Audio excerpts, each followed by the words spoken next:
How's it going, guys? My name is Stone and welcome to these reviews. Today I'm going to be talking about Nuggets, original artifacts from the first psychedelic era. This was a compilation album released in 1972 and features over 20 different psych and garage rock acts from 1965 to 1968, and is often cited as being one of the best compilation albums for both genres, especially for those who are interested in checking out some lesser known bands. I find this to be an incredible double album that has a great mix of classic psychedelic rock with some very obscure garage rock that adds a rather raw and proto-punk feeling to this record, which I really like. This is a review I've wanted to do for a while, but I've been rather intimidated by just how much variety is on this album.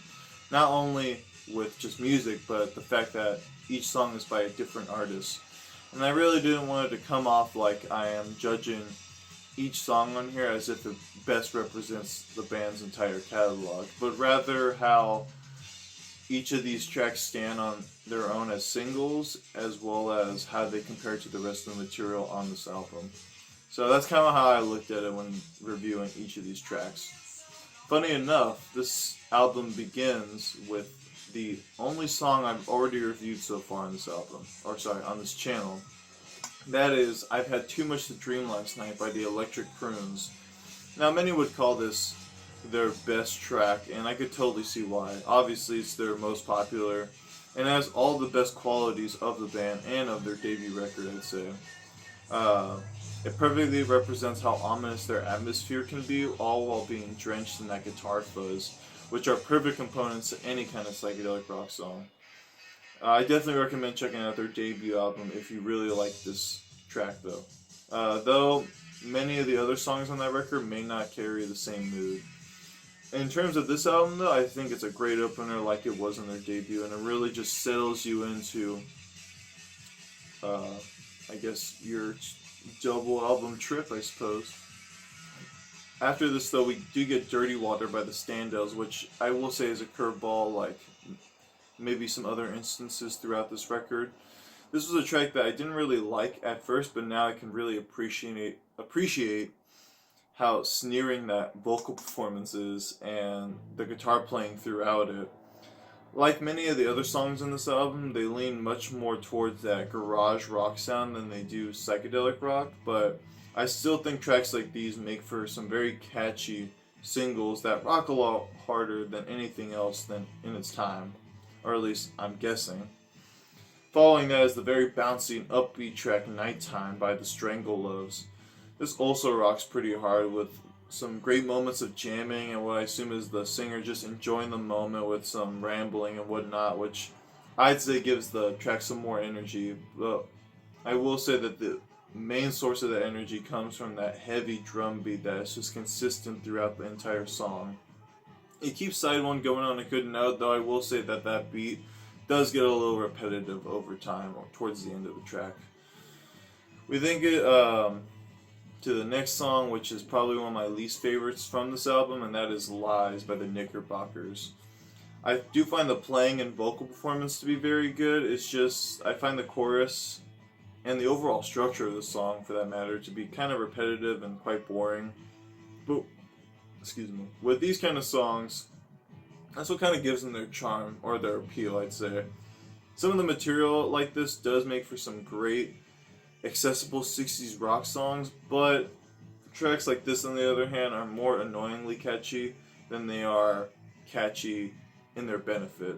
I guess that's how I would describe it, how I feel, because it's not a track that I definitely will come back to or try to keep on my Spotify playlist or something.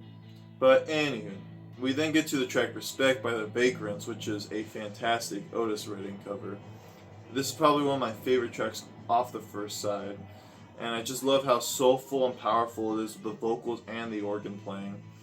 Like I said, with how bouncy the overall track is, I could totally imagine people dancing to this in like a ballroom or something. And I also didn't know this upon writing for this review, that Leslie West is the vocalist on the song, which is pretty cool because I used to have a the Mountain debut, and I would definitely review that on this channel if I could get it on my hands again. So, so beware. Ugh, I'm feeling sick today, I suppose. Following that is a song by Mouse and the Traps called Public Execution. I find the song to be alright at most, or decent at best. I think in the context of this album it's pretty good, but the Dylan-like vocals don't really do anything for me. I'm not a big fan. And probably the most interesting about the song is the lyrics, and even then they're nothing too profound or nowhere on the same level as a Bob Dylan track. Not trying to compare them to Bob Dylan, but in terms of this song, it's just it's it fits the album well, but it's not a song I would go back to on its own. The closing track on side one, however, makes for, or it's just much better, I'd say. That is No Time Like the Right Time by The Blues Project. I find the song to be a great mix of R&B, pop, and psychedelic rock all rolled up into just 3 minutes. It's got a nice melody to it, which is supported very well by the drums and guitar, as it should be. But because of this track, I'll definitely want to check out their debut album, as I've also heard it's pretty innovative for 1966. And from my opinion, reviewing all these albums, anything that came out in 1966 or before was especially ahead of its time. So, I'm intrigued. I'll be intrigued to check it out later. So side 1 may not be the most consistent of all 4 sides, but I do think that this album does get better the further you go along into the track listing. Side 2 starts off with the very rocking and cheerful track Oh Yeah by the Shadows of Night. And I really enjoy this track and how it continues where side 1 leaves off perfectly with such a basic yet driving rhythm that never loses momentum. And it's definitely one of the catchier tracks on the song that never gets too annoying, and I really enjoy. The next track that follows it also has a very driving drum pattern that never slows down, and that being the classic Pushing Too Hard by the Seeds. Many qualities within this track can definitely be seen as influential to the punk rock scene that would come much later down the line, as the vocals, guitar playing, and drumming certainly have a rebellious feel to them that I think only the Seeds can really pull off in their music, more specifically in their fantastic debut album. We then get to the strange yet entertaining track, I'd say, called Multi by the Barbarians. This features spoken word verses that are, I think, by the drummer talking about him not giving up on your dreams, and even if you lose a hand, and I'm assuming the drummer lost his hand, but he still plays, so good for you, bro, if you're still around. But it certainly feels like a novelty song more than anything else, but I do think it's a great choice for this album, and even with how cliche the vocals are, or the lyrics I mean, the chorus is pretty solid and captures my attention more than some of the other songs I mentioned earlier. Following that is the garage rock classic Don't Look Back by the Remains. This comes from their phenomenal debut album and is a great introduction to the early signs of punk rock that had been becoming more relevant in the late 60s. Sorry, I kind of lost my thoughts.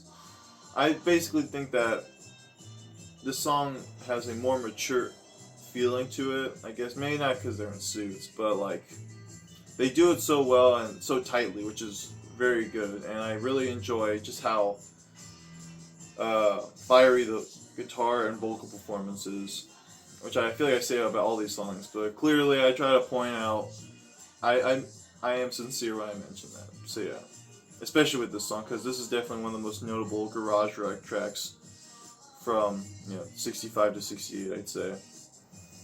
Coming after that, we have the track Invitation to Cry by the Magicians, which is a really good song that features some great harmonies, an excellent groove, and a gloomy atmosphere that really helps the song, I think, stand out compared to everything else we've heard so far. This may be sandwiched between other really good songs, but it's certainly a deeper cut that is worth noticing or appreciating, I'd say.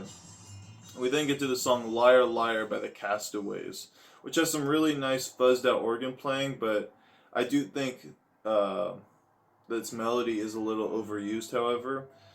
And for it just being short of 2 minutes, though, it's nothing too unbearable. I can still enjoy the track.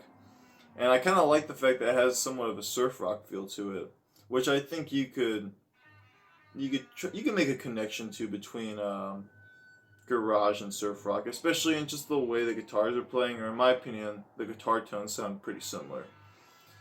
Um, Concluding side two, however, is easily one of the most important songs of all the genres I mentioned so far, or garage and psych. That being "You're Gonna Miss Me" by the 13th Floor Elevators. This was the band's biggest hit and was the opener to, again, a phenomenal debut record that I'll talk about soon on this channel.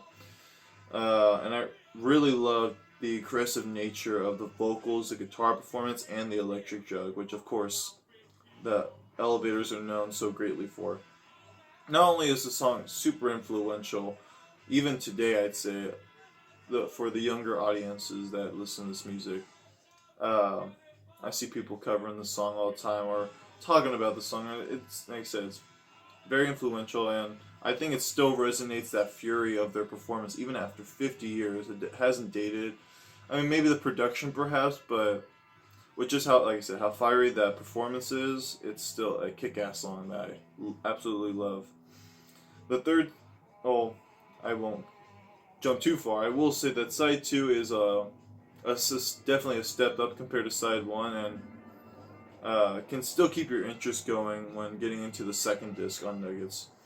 The third side begins with another popular song of said genres, "Psychotic Reaction" by the Count Five. This is an album that I've yet to listen to, but I've always been a big fan of this song. I think it really perfectly mixes garage and psychedelic rock very well. And like many other songs I've mentioned already, and will continue to mention, but some of my favorite things about it are the playing between the guitar and drums, and that vocal hook, man, is just so catchy, and it really will grab your attention, or at least it grabs mine. It's definitely one of the more accessible 60s psych songs. I mean, it kind of borders on garage and psych, you could argue one way or the other, but regardless, it's a great song. After that comes the Leaves' version of a classic, "Hey Joe." I think for a song that gets covered too often, like this one, I think they make it their own pretty well with just how blistering the guitar playing is and the level of excitement in the singing. If one version had to be on this album, I'm kind of glad it's their version because, like I said, they really make it their own and they really give it their all, which I really like. We then have the track "Romeo and Juliet" by Michael and the Messengers. This is a much more poppy song in my opinion. It doesn't really lean towards anything garage rock or even psychedelic, but it is certainly a poppier song that maybe it's kind of sunshine pop. I mean, I don't really get that feeling either, but very danceable song, and I really enjoy all the fun energy that goes on within it. It transitions appropriately into the very upbeat and very sweet sounding "Sugar and Spice" by the Crying Shames. Even with how cheesy the melody and lyrics may come off as, I absolutely adore this song.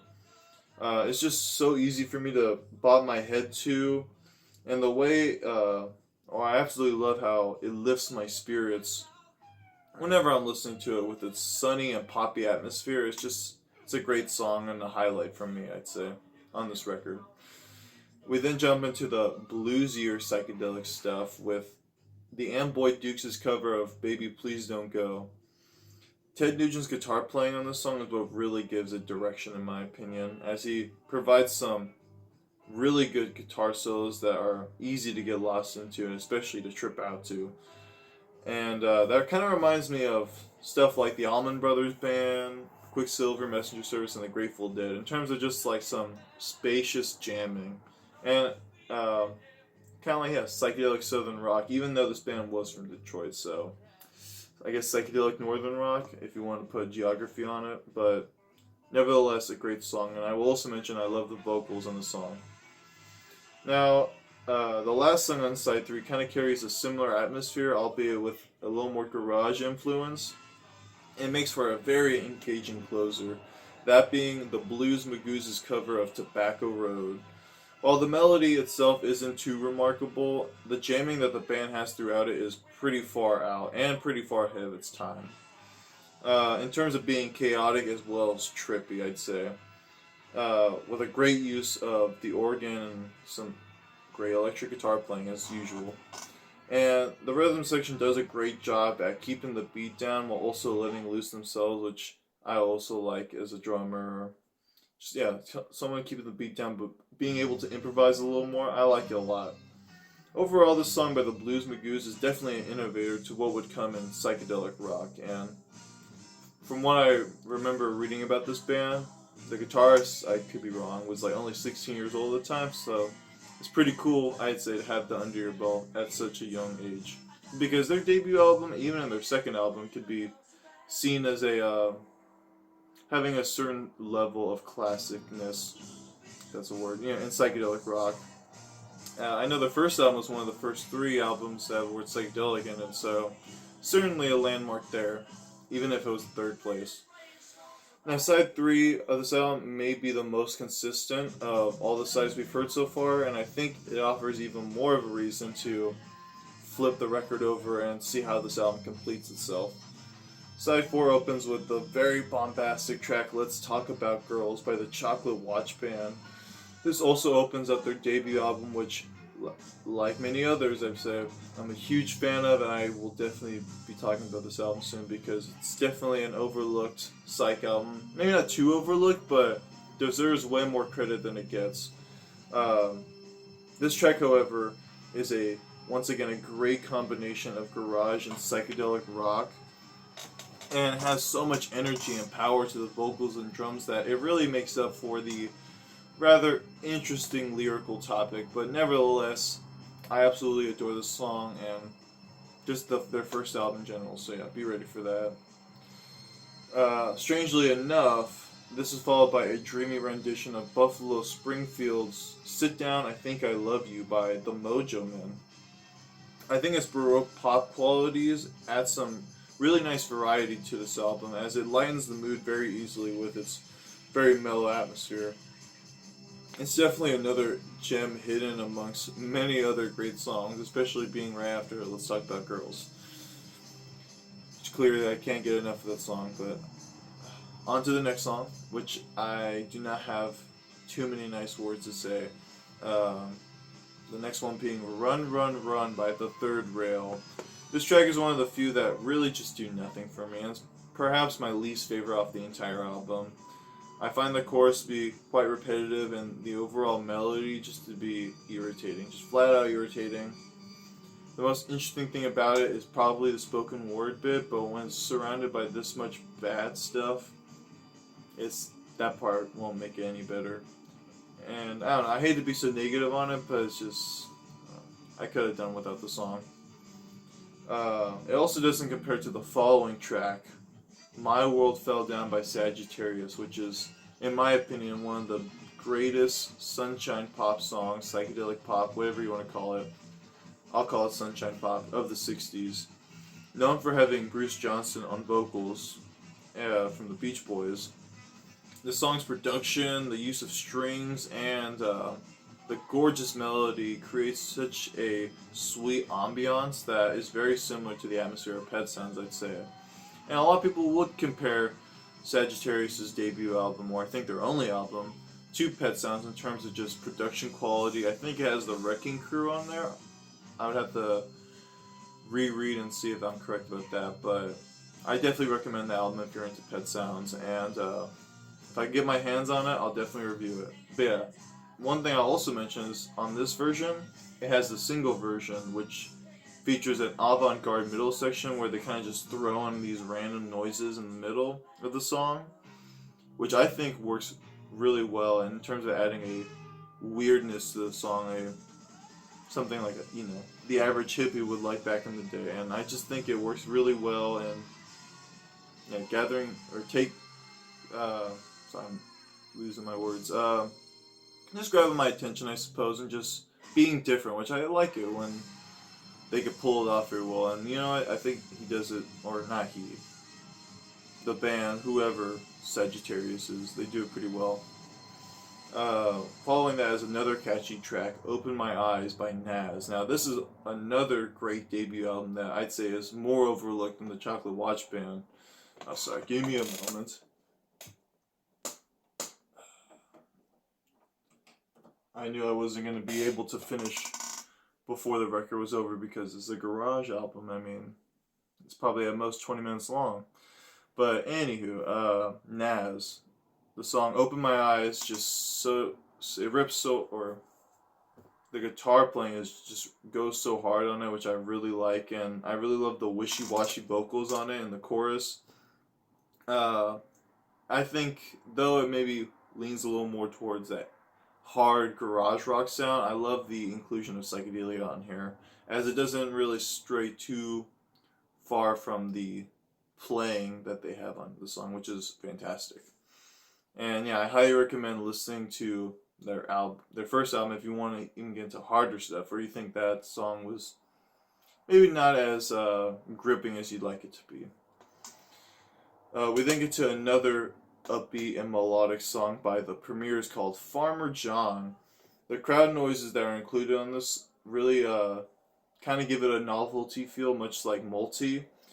But I still really enjoy this song actually, and I think it's a song I do catch myself singing time to time. I think it's a cover as well.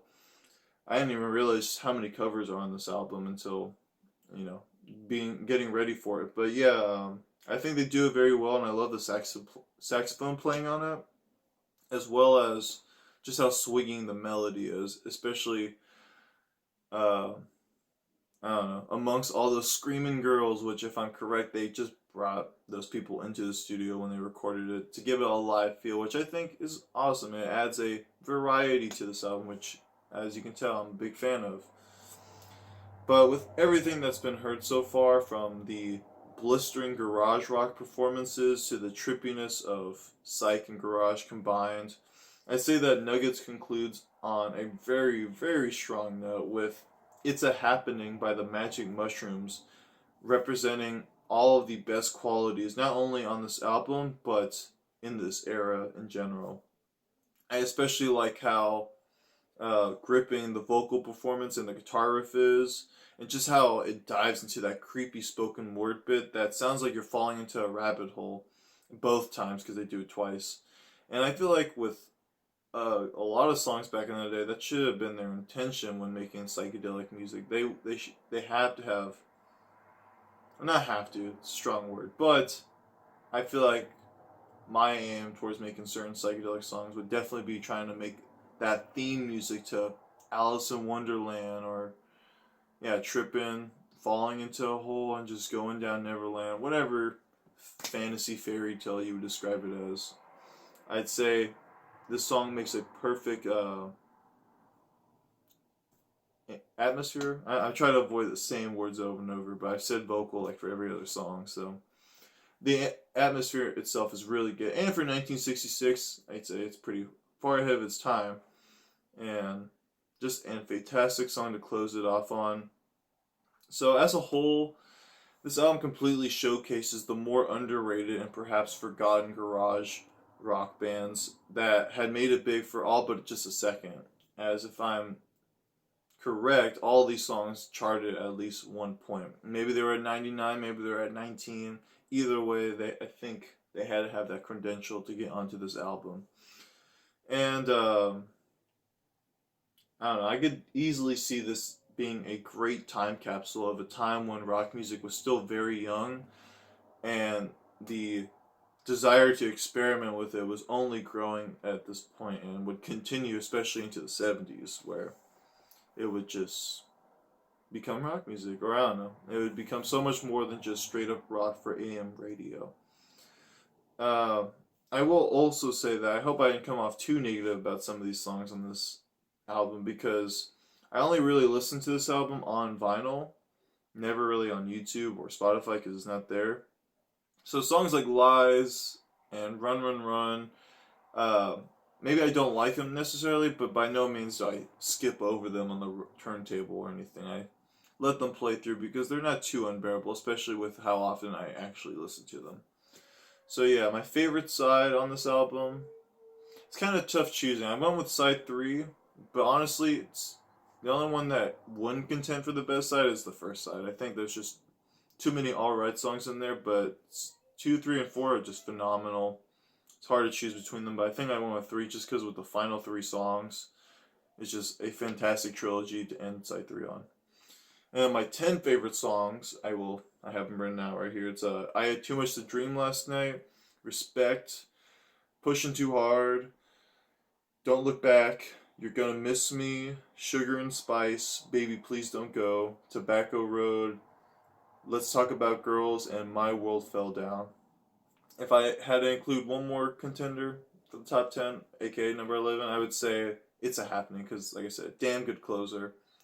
And yeah, I'll kind of show you this if you're still watching. It's just if you ever want to buy the vinyl, it has a bunch of information about each group, which is awesome. I kind of use it for reference, but I didn't want to go too much into the background of each artist because the video would have been way longer than necessary.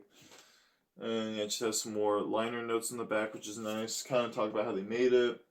And then this is a recent pressing of it, which also came with this, which I haven't read. I know I'm a poser, but I'll definitely check it out now that I reviewed this album. It's got a bunch of liner notes from the guy who was in charge of it of summer 2012. Kind of him looking back, I think. So that's kind of awesome.